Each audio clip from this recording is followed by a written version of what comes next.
Welcome to Devasena అభిరుచులు. ఈరోజు మనము బ్రెడ్ పుడ్డింగ్ చేసుకుంటున్నామండి. బ్రెడ్ పుడ్డింగ్కి చాలా బాగుంటుందండి. ఇది చాలా టేస్టీగా ఉంటుంది, చాలా బాగుంటుంది. ఎప్పుడైనా కేక్ తినాలనిపించినప్పుడు, కేక్ లేనప్పుడు కేక్ చేసుకున్నానుకంటే ఇది చేసుకోవడం ఈజీ అండి. దీనికి ముందుగా మనం 1/2 లీటర్ పాలు తెచ్చుకొని పాలు బాగా మరిగేటట్టు స్టవ్ మీద పెట్టుకోవాలండి. ఇప్పుడు custard, cream, milk bread, sugar ఇవన్నీ కూడా తెచ్చుకోవాలి. వెనిలా ఎసెన్సీ దీనికి కావాల్సిన పదార్థాలు అవి. కస్టర్డ్ ఒక గిన్నెలో వేసుకొని ఒక బౌల్లో 2 స్పూన్లు కస్టర్డ్ వేసుకొని బాగా కలిపి పెట్టుకోవాలండి. పాలల్లో కలుపుకున్నా పర్వాలేదు, వాటర్లో కలిపినా పర్వాలేదు. ఇప్పుడు ఆ కస్టర్డ్ని మరుగుతున్న పాలల్లో వేసేసి బాగా కలుపుకోవాలి.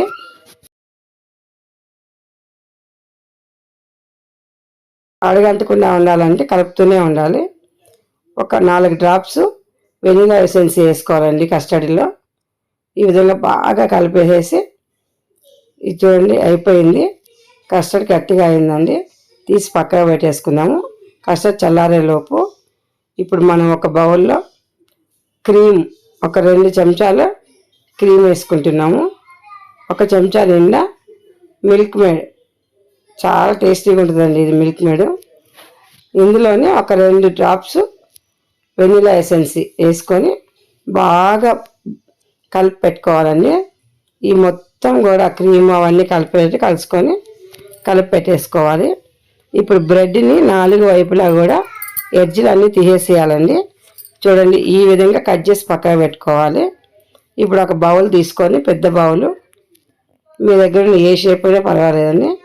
ఈ బ్రెడ్ అడుగున బ్రెడ్ పెట్టేసి దాని మీద మనం కలిపి పెట్టుకున్న కస్టర్డ్ ఇట్లా స్పూన్తో వేసి మొత్తం స్ప్రెడ్ చేయాలండి. మొత్తం బ్రెడ్ మునిగేటట్టు వేయాలి. మళ్ళీ ఒక రేర్ పెట్టుకోవాలండి. ఈ విధంగా మనం పొరలుగా పెట్టుకుంటూ ఉండాలి. ఒక్కొక్క రేరుకి కస్టర్డ్ వేసుకుంటూ బ్రెడ్ పెట్టుకుంటూ ఈ విధంగా 4 సార్లు, 4 పొరలైనా 5 పొరలైనా మీ ఇష్టం అండి. ఎంత ఎత్తు కావాలి అనుకుంటే అంత ఎత్తు చేసుకోవచ్చు. మనం కలిపి పెట్టుకున్న క్రీము ఇది కూడా వేసుకోవాలండి. ఇవన్నీ కూడా టేస్ట్ గురించి అండి ఇవి. ఇప్పుడు మళ్ళీ మనం బ్రెడ్ పెట్టుకొని మళ్ళీ కస్టర్డ్ వేసుకొని కస్టర్డ్ మీద మళ్ళీ క్రీమ్ వేసుకుంటున్నాము. ఇప్పుడు ఫైనల్గా వేసేసుకుంటున్నామండి. ఇప్పుడు మనం బాదం, కాజు ఈ 2 కూడా సన్నటి ముక్కల్లాగా చేసి పక్కన పెట్టుకొని ఈ కాజు బాదం కూడా పైన నీట్గా వేసుకోవాలండి.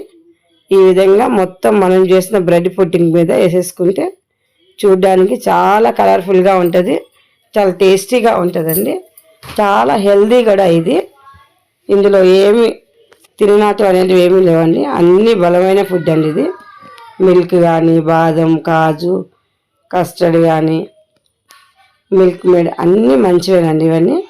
ఇప్పుడు మనం దీన్ని మూత పెట్టేసి ఒక 3 అవర్స్ ఫ్రిడ్జ్లో పెట్టేయాలండి. 3 అవర్స్ ఫ్రిడ్జ్లో పెట్టి తర్వాత తీసి చూడండి ఎంత బాగుందో, అసలు ఎంత మంచిగా వచ్చిందండి. ఇది చాలా బాగా వచ్చింది. ఇప్పుడు మనం దీన్ని కేక్ లాగా కట్ చేసుకుందామండి. కట్ చేసి చూపిస్తాను ఇప్పుడు నేను మీకు ఎలా ఉంది అనేది. చాలా బాగా అయింది. ఫ్రిడ్జ్లో పెట్టుకున్న దానివల్ల గట్టిగా అవుతుంది, బాగుంటుందండి. ఇప్పుడు తీస్తున్నాను కట్ చేసి. చూడండి పొరలుగా ఎంత బాగా వచ్చిందో, అసలు ఎంత రుచిగా ఉంటుందో ఇది. చూడండి అన్ని పొరల్లో మనం వేసిన కస్టర్డ్ ఎలా కనిపిస్తుందో ఈ విధంగా చేసుకోండి, చాలా బాగుంటుంది. లైక్ చేయండి, షేర్ చేయండి, సబ్స్క్రైబ్ చేయండి. కొత్తగా మా ఛానల్ చూసే వాళ్ళు ఉంటే తప్పనిసరిగా సబ్స్క్రైబ్ చేయడం మర్చిపోకండి. సబ్స్క్రైబర్ చేసి పక్కనున్న బెల్ ఐకాన్ నొక్కితే మేము పెట్టే ప్రతి వంటలు కూడా మీకు నోటిఫికేషన్ ద్వారా వస్తాయండి. మీరు కూడా చేసుకొని తిని చూసి ఎలా ఉందో కామెంట్స్ పెట్టండి. Thank you for watching.